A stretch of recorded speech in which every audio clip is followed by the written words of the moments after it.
How's it going, folks? I'd just like to share with you the method that I use to tie my dropper loops.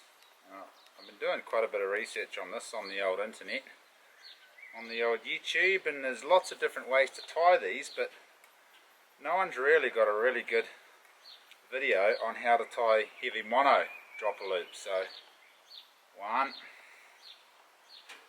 get about 1.5 arm lengths. I guess that's about 6, 7, 8 or 9 foot. Tools you're going to need: crimping pliers.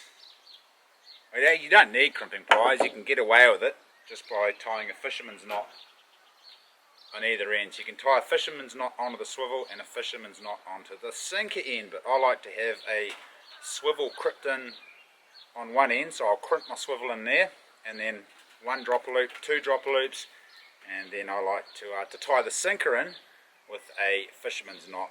And the fisherman's knot is a really good knot for heavy mono. It's pretty easy to tie. All you do is you wrap around the main line, 1 loop, and then another loop over that, and then when the loops are crossed, you feed the tag end through the cross on the 2 loops. That's a single fisherman. You can tie a double fisherman to tie 2 lengths of lines together, but that's a fisherman's knot.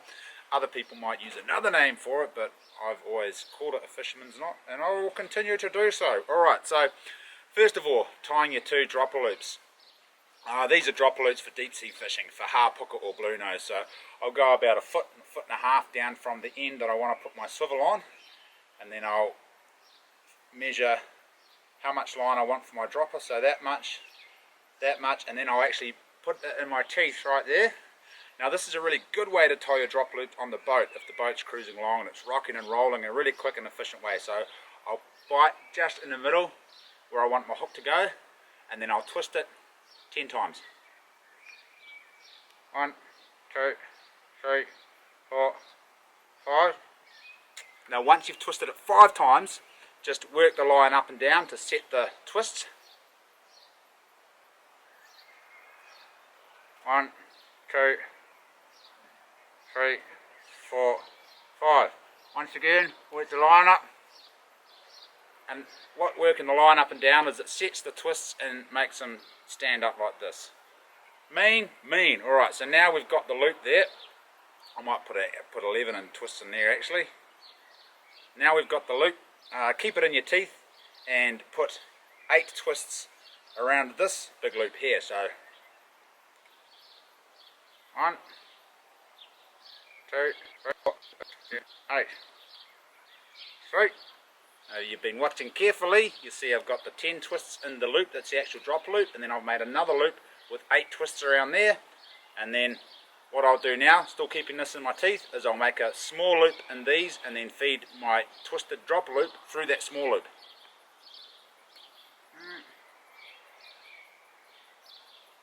Feed that through there, back in my teeth, and then pull it tight. And once you get to about here, it's a good idea to wet the knot just to lubricate the mono so it doesn't burn. So I've done that, now I'm just going to crank it tight. There we go. 1 twisted dropper loop right there, your hook goes through there, and then it sits proud of your line. See that? Easy peasy. Alright, now I'm going to measure down where I want my next dropper loop, and I want that probably 1.5 foot, a couple of feet away from this dropper loop, so that it's less likely to tangle on the drop. If you're using really big baits, you want your bait to be able to sit up here and flap on the way down without tangling in the other hook. So a couple of feet away, that's where I'll start the next one. Give myself, yep, I want it about that long, put it in my teeth. 1, 2, 3, 4, 5. 1, 2, 3, 4, 5. And then once again, put that through there. 1.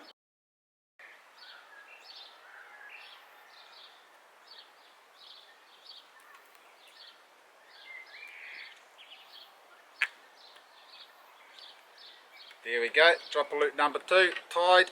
Okay, pretty quick and easy. Now to finish these off, I'm just going to put my crimp in the top there. I'll feed up through the alloy over the top. Get my swivel. There we go, put my swivel through there, feed it back through.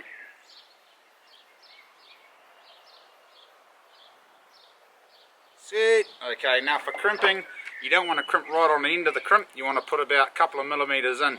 Now the reason for that is, you want the end of the crimp, I'll wait for that to focus, you want the end of the crimp flared out. That makes it less likely for the line to cut right there.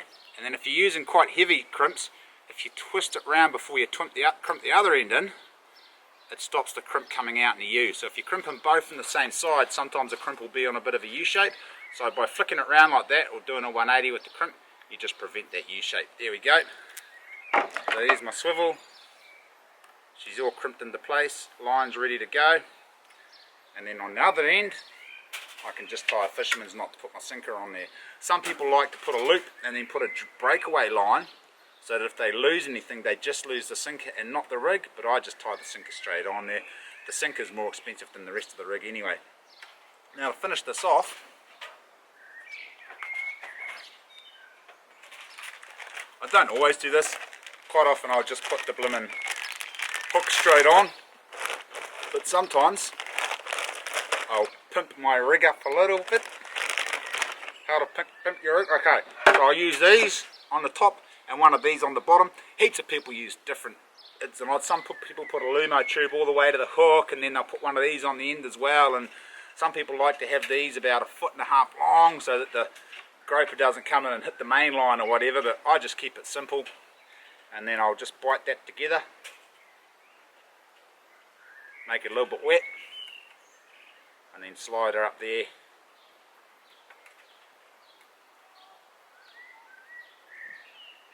Alright, there we go. Now we've got a Lumo tube, so that'll glow when it's charged by the sunlight. That'll glow and just make it a little bit more appealing.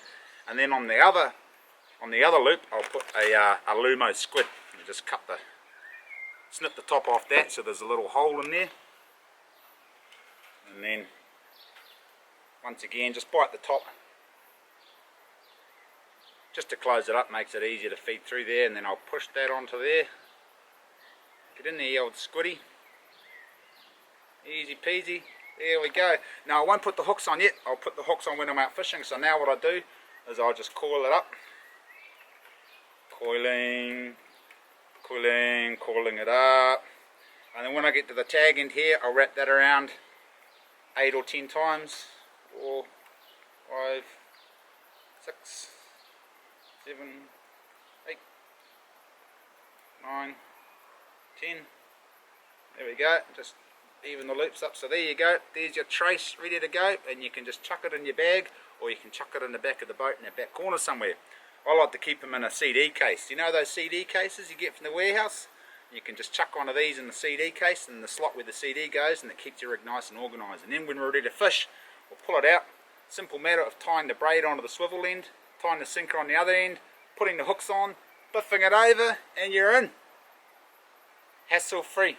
Alright, I hope that helps some of you fellas out. A lot of you guys probably already knew that, but I just like to throw that in because I'm learning as I go, and I like to share my learning experience with you guys, so you guys can also learn and pick up new tricks. And if any of you fellas have some tricks and tips for me, just throw them in there in the comments. I may already know them, I may not know them, and of course it helps everyone else learn new stuff too, because as you all know, to get the most out of learning, you need to approach stuff with a beginner's mind. So if I've done anything wrong or anything can be improved on this rig, just throw it in the comments, folks. Sweet. Catch you later.